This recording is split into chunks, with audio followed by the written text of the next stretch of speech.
नमस्कार, म मुस्कान समानी। दर्शकहरू, तपाईँ हेर्दै हुनुहुन्छ माई टिभीबाट प्रत्येक आइतबार प्रसारण हुने कार्यक्रम सताको गतिविधि। दर्शकहरू, कार्यक्रम सताको गतिविधि मार्फत हामीले बितेको पछिल्लो एक सतामा के कस्ता घटनाहरू घटेका छन् ती घटनाहरूलाई प्रमुखताका साथ प्रसारण गर्दै आएका छौं। दर्शकहरू, आउनुहोस् कार्यक्रमतर्फ लागौं।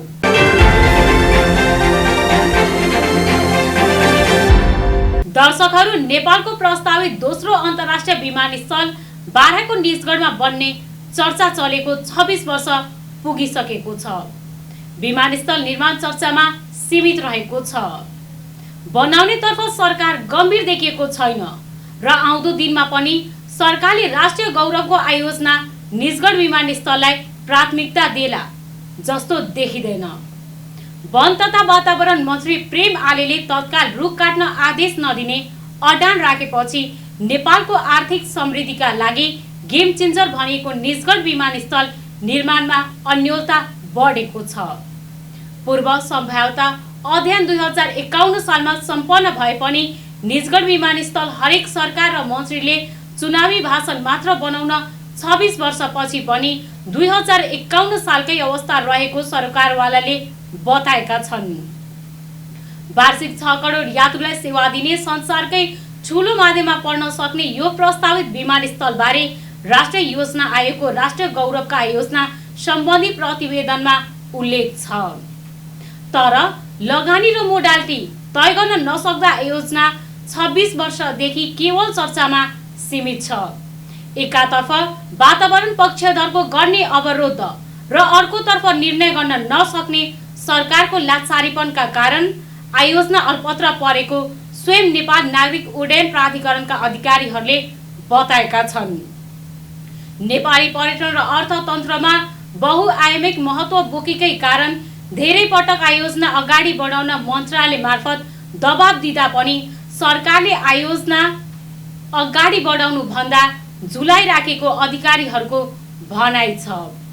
वार्षिक 20 अर्ब रुपैयाँ बजेट छुट्याएर 6 वर्ष पहिलो चरणको काम सक्ने प्रक्षेपण सहितको प्रस्ताव गरिएको प्राधिकरणका निर्देशक प्रदीप अधिकारीले बताएका छन्।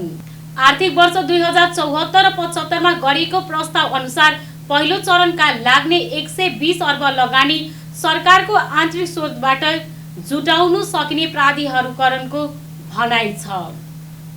तर सरकारले यो प्रस्तावलाई गम्भीर रूपले नलिएको सरकारवालाको भनाइ छ। बारा जिल्लाको निजगढमा विमानस्थल निर्माण गर्ने तय 2051 सालमै भए पनि अहिले आइपुग्दा निर्माण त परेको कुरा पूर्व तयारीको प्रारम्भिक प्रक्रियामै अल्झो परेको छ।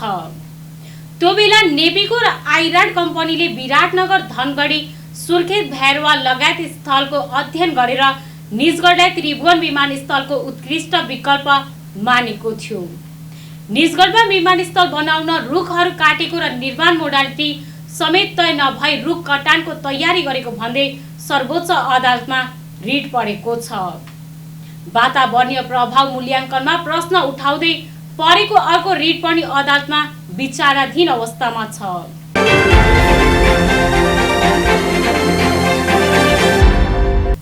नेपाल सरकारले प्रदेश सरकार मार्फत 2 नम्बर प्रदेशको बारा, पर्सा, रौतहटमा सुरु गरेका जनता आवास कार्यक्रम प्रभावहीन बनेको छ।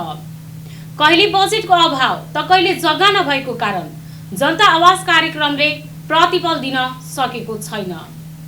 जनता आवास कार्यक्रम पर्सा, बारा, रौतहट सफल हुन सकेको छैन।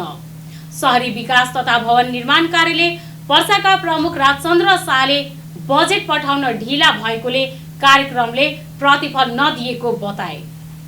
पर्सा, बारा, रौतहटमा गत वर्ष सुरु भएको जनता आवास कार्यक्रम अन्तर्गत घर निर्माण बापत रु 10 करोड भुक्तानी दिनु पर्नेमा आजसम्म संघीय सरकारले प्रदेश सरकार मार्फत रु 6 करोड 64 लाख मात्र पठाएको बताएका छन्। यस वर्ष पर्सा, बारा, रौतहट 3000 घर निर्माणको लक्ष्य रहेको उनले बताएका छन्। अहिले 3वटै जिल्लामा घर निर्माण कार्य सुरुवाती अवस्थामा छ। गत वर्ष 3186 घर निर्माणको लक्ष्य रहेकोमा पर्सामा 175 र बारामा 150 घर निर्माण हुन बाँकी छ।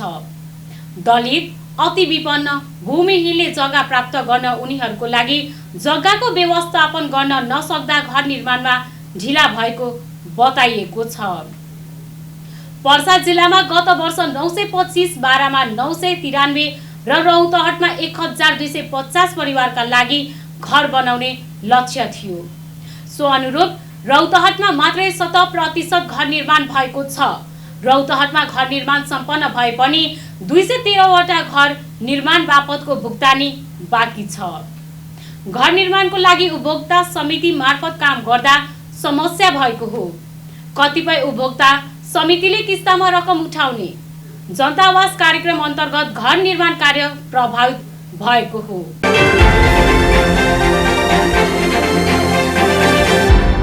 हिन्दूहरूको आराध्य देव पशुपतिनाथ महादेवको शिवलिङ्गमा सुनको जलहरी राख्ने विषय विवादित बन्न पुगेको छ। पशुपतिनाथ मन्दिरको पुजारी र सरकारवालाहरूले विरोध गरेपछि विवादित बन्न पुगेको हो। पशुपतिनाथ मन्दिरको शिवलिङ्गमा रहेको चाँदीको जलहरी हटाएर सुनको जलहरी राख्ने तयारी भएपछि विवाद बढेको छ। पुरानो जलहरीमा खिया पनि लागिसकेकोले त्यसलाई निकालेर सुनको जलहरी राख्ने तयारी भएको हो। यसरी जलहरी परिवर्तन गरिनु प्राचीन स्मारक ऐनका साथै शैव दर्शन विपरीत भएको तर्कसहित विरोध सुरु भएको हो। स्मारक सम्बन्धी यसले नयाँ संरचना वा वस्तु थप्न निषेध गरेको छ। सरकारले भने सुनको जलहरी राख्ने कार्य अघि बढाइसकेको छ। कोष सञ्चालक समितिको गत बुधबार बसेको बैठकले जलहरी राख्ने निर्णय गरेको थियो। प्रधानमन्त्री केपी शर्मा ओलीले पनि सरकारका तर्फबाट 30 करोड रुपैयाँ उपलब्ध गराउने वचन दिएपछि सुनको जलहरी राख्ने कार्य अघि बढेको छ। तर मन्दिरका पुजारी, स्थानीय र सरकारवाला व्यक्तिले भने सुनको जलहरी राख्न नदिने बताएका छन्। उनीहरूले ऐतिहासिक महत्त्वको मन्दिरको कुनै पनि वस्तु वा संरचना चलाउन नहुने अड्डान राख्दै आएका छन्। बागमती प्रदेशसभा सदस्य नरोत्तम वैद्यले जलहरी फेर्न नदिने बताएका छन्। उनले भने अति महत्त्वपूर्ण मन्दिरभित्र यस्तो काम हुन बाँकी दिँदैनौँ। मन्दिरका कुनै पनि संरचना चलाउनु भनेको सम्पदा र इतिहास मास्नु हो। सरकारले 1 वर्ष अघि नै नयाँ जलहरी राख्ने योजना बनाएको थियो, तर बजेट विनियोजन भएको थिएन। 1 वर्ष अघि पशुपतिनाथ दर्शनमा आएका भारतीय मुलुकका एक व्यापारीले 1 अर्ब रुपैयाँ सहयोग गर्ने बताएका थिए। सहयोग आउने भए पनि कोषले नयाँ जलहरी राख्ने तयारी अघि बढाएको थियो। सुनको जलहरी राख्न ठूलो रकम लाग्ने भएकोले चन्दा उठाउन कोषले समिति पनि गठन गरेको थियो। जलहरी राख्न करिब 1 अर्ब खर्च लाग्ने अनुमान गरिएको छ। यसमध्ये केही रकम चन्दाबाट पनि उठिसकेको छ।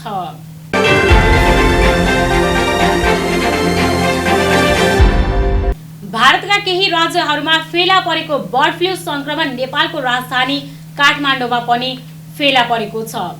हाँस, कुखुरा, टर्की, बचैमा बर्ड फ्लूको संक्रमण भेटिएपछि संक्रमित पन्छी नष्ट गरिएको छ। मानव स्वास्थ्यमा पनि गम्भीर असर पार्न सक्ने संक्रामक बर्ड फ्लू रोग राजधानी काठमाडौँमा पनि देखिएको छ।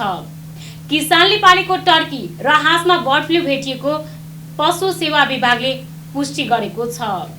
काठमाडौँ टारकेश्वर नगरपालिका वार्ड नम्बर 7 साङ्गलेखोला फडकका बासिन्दाले पालेका पन्छीमा परीक्षण गर्दा बर्ड फ्लू रोग H5N8 भाइरस भेटिएको विभागका प्रवक्ता चन्द्र ढकालले बताएका छन्।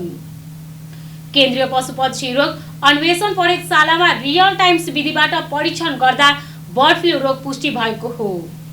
जनस्वास्थ्य दृष्टिकोणले पनि जोखिम रहेको बर्ड फ्लू पन्छी भेटिएको छ। ढकालले भने बर्ड फ्लू भेटिएको ठाउँका कुखुरा लगायत पन्छी नष्ट गरेका छौं। विगतमा नेपालमा देखिएको H5N1 भाइरस भन्दा अहिलेको भाइरस केही फरक प्रकृतिको रहेको विभागले जनाएको छ। बर्ड फ्लू रोग पुष्टि भएको क्षेत्रका 1565 वटा हाँस, 622 वटा बटाई, 32 वटा कुखुरा, 25 वटा टर्की र 3 का अण्डा तथा दाना नष्ट गरिएको छ।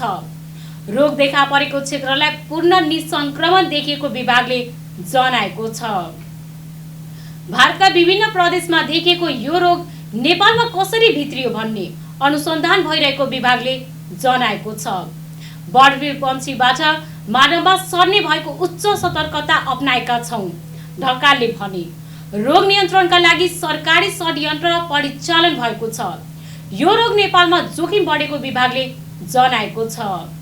जोखिमलाई ध्यानमा राखेर रोगको रोकथाम तथा नियन्त्रणमा गर्न सबै निकायलाई सतर्क हुन सरकारले आग्रह गरेको छ। भारतबाट रोग सार्न पन्छीजन्य वस्तुको आयातमा सरकारले पूर्ण प्रतिबन्ध लगाएको छ। यहाँ देखिएको बर्ड फ्लू भारतमा देखिएको भाइरससँग मिल्छ, ढकालले भने। भारतबाट रोग भित्रिन नआओस् भनेर पन्छीजन्य वस्तुको आयातमा पूर्ण प्रतिबन्ध लगाएका छौं।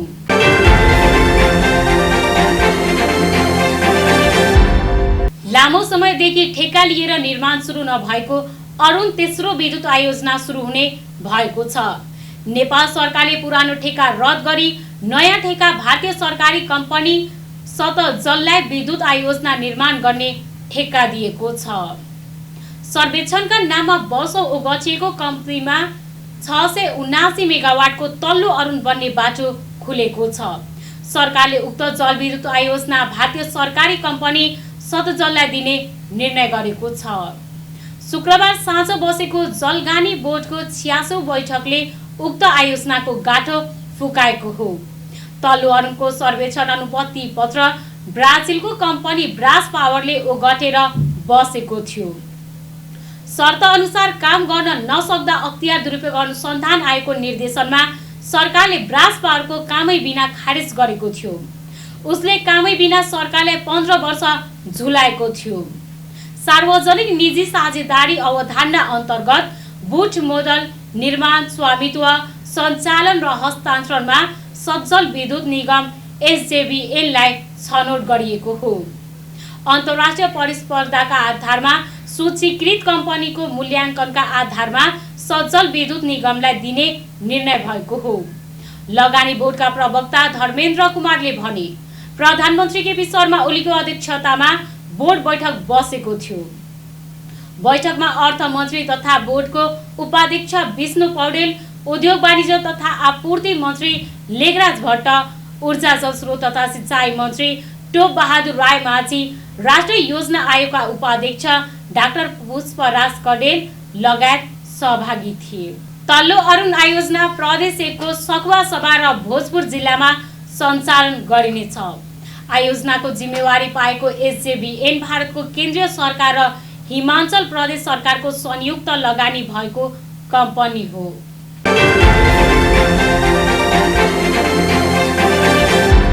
पर्सामा सम्पत्तिको प्रलोभनमा परी फुपाजुले आफ्नै भान्जाको योजना बनाएर हत्या गरी आत्महत्या गरेको देखाउन प्रयास लागेको घटनाको प्रहरीले पर्दाफास गरेको छ।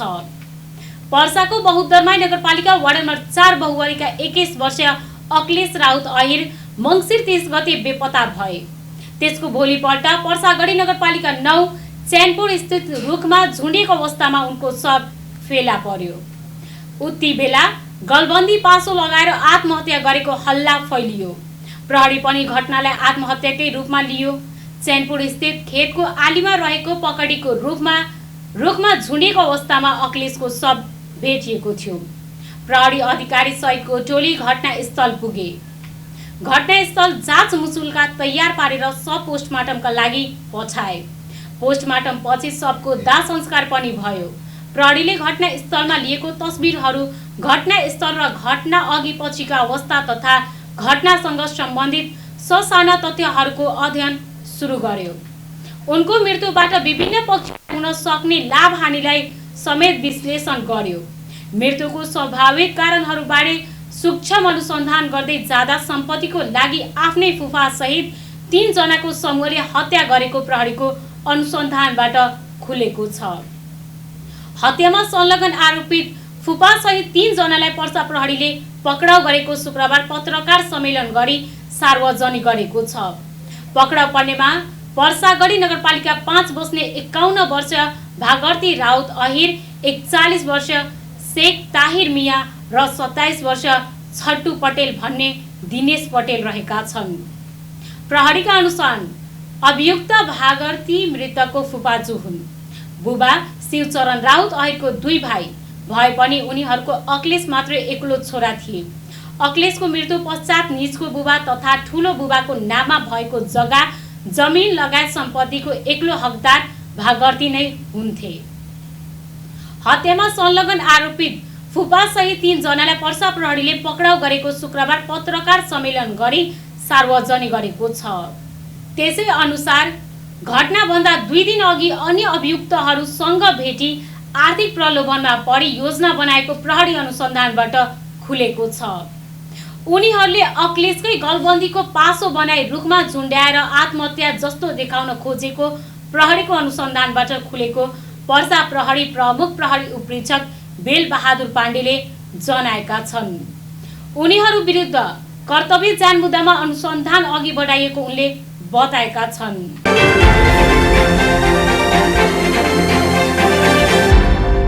नेपालका लागि अमेरिकी राजदूत बेरीले अमेरिकामा सरकार परिवर्तन भए पनि नेपाल नीतिमा परिवर्तन नआउने बताउनु भएको छ। राजदूत बेरीले नेपालका प्रधानमन्त्री सहित परराष्ट्र मन्त्री शीर्ष नेताहरूसँग भेट गरी यस्तो धारणा राख्नु भएको हो।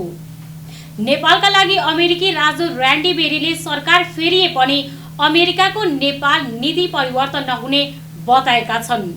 नवनिर्वाचित अमेरिकी राष्ट्रपति जोसेफ बाइडेन र उपराष्ट्रपति कमला ह्यारिसको विदेश नीतिबारे सोमबार पत्रकारलाई जानकारी दिँदै उनले मिलेनियम च्यालेन्ज कर्पोरेसन एमसीसी सम्झौता, नेपालसँगको जलवायु परिवर्तन तथा विकास साझेदारी र नेपाली सेनासँगको सहकार्य निरन्तर रहने बताएका छन्। नेपालसँग द्विपक्षीय सम्बन्धका सन्दर्भमा 70 वर्षदेखि हामो आधारभूत विषयमा परिवर्तन भएका छैनन् र हुँदैनन् पनि। एमसीसी सम्झौता लगायतका विषयमा नयाँ सरकारको प्राथमिकता परिवर्तन हुँदैन, उनले भने। हामी नेपालसँग विशेषण विकासका सम्बन्धमा साझेदारी गर्न प्रतिबद्ध छौँ। मैले यो विषय प्रधानमन्त्री, परराष्ट्र मन्त्री लगायत शीर्ष नेताहरूलाई भनेको छु।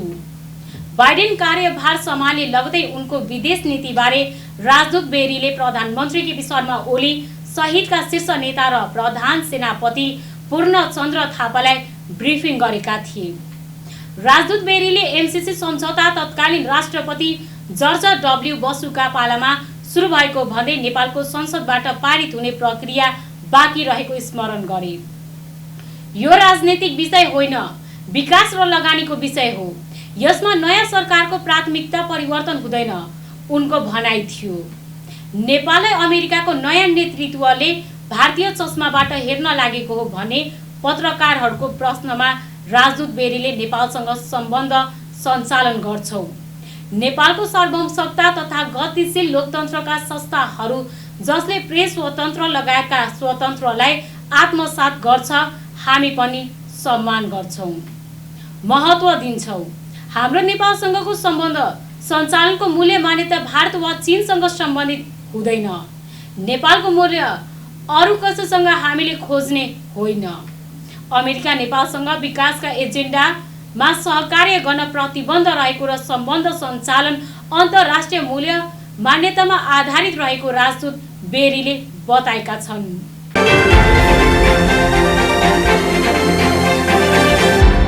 राजा ज्ञानेन्द्र शाहले देशमा कु गरेको दिन माघ 19 गते नेपाली सेनाले काठमाडौँको चक्रपथमा बख्तरबन्द गाडी निकालेर घुमाएपछि त्यसको विभिन्न कोणबाट अर्थ लगाइँदैछ।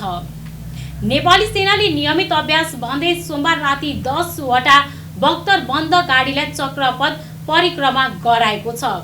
2069 माघ 19 मा तत्कालीन राजा ज्ञानेन्द्रले सत्ता हातमा लिएकै दिनको संयोगमा सेनाको सीता पाइलामा स्थित युद्ध क्वचन गनले बख्तरबन्द गाडी चक्रपथमा निकालेको हो।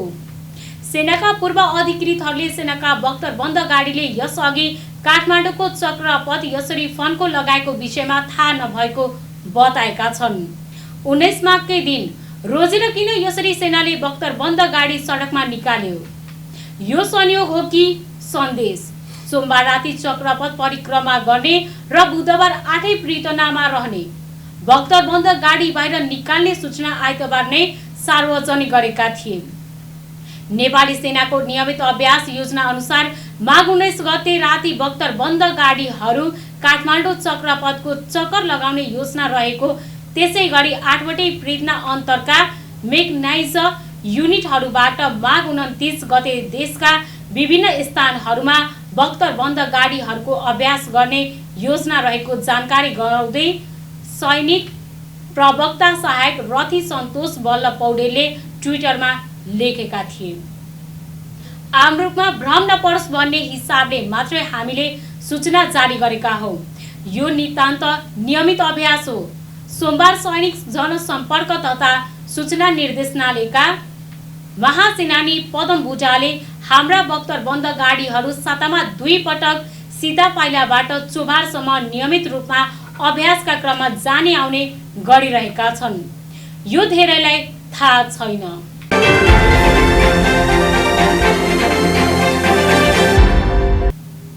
जलवायु परिवर्तन कोरोना भाइरसको कारण विश्वमा खाद्यान्न सङ्कट आउने विश्व खाद्य सङ्गठनले विश्व समुदायलाई जानकारी गराएको छ।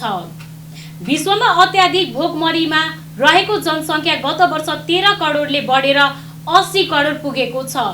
यो जनसङ्ख्या हालसम्म कोभिड-19ले संक्रमितको तुलनामा 8 गुणाले बढी हो। विश्व समुदायले भोकमरीलाई स्वयंमै सम्बोधन गर्न नसक्ने कठोर निकालाको अवस्था सिर्जना हुन सकिन्छ। जलवायु परिवर्तन, द्वन्द्व र कोभिड-19 को विषाक्त मिश्रणले विश्वका गरिब र जोखिममा रहेका राष्ट्र अत्याधिक प्रभावकारी भएका छन्। यही कारण विश्वका 23.5 करोड मानिसलाई सन् 2021 मा मानवीय सहायता र सुरक्षा आवश्यक पर्छ। यो जनसङ्ख्या गत वर्षको भन्दा 40% बढी हो। यो कम आकलन गर्न मिल्ने विषय होइन। हरेक तथ्याङ्क पछाडि मानवीय जीवन रहेको छ। सबैभन्दा अत्याधिक जोखिममा रहेका जनतालाई कोरोना भाइरस भन्दा अरू खाले प्रभावित झन घातक हुने छन्। कोभिड-19 का कारण सिर्जना भएको भोकमरीको महामारीले झन धेरै संख्यामा मानिसको मृत्युको कारण हुन सकेको देखिएको छ। गत वर्ष विश्वका अत्याधिक भोकमरीमा रहेको जनसङ्ख्या अहिले 13 करोड बढेर 80 करोड पुगेको छ। द्वन्द्वमा फँसेका र जलवायु परिवर्तनले प्रभावित देश खाद्य असुरक्षाको अत्याधिक जोखिममा छन्। भोको पेटले समग्र पृष्ठलाई प्रभावित पार्दछ।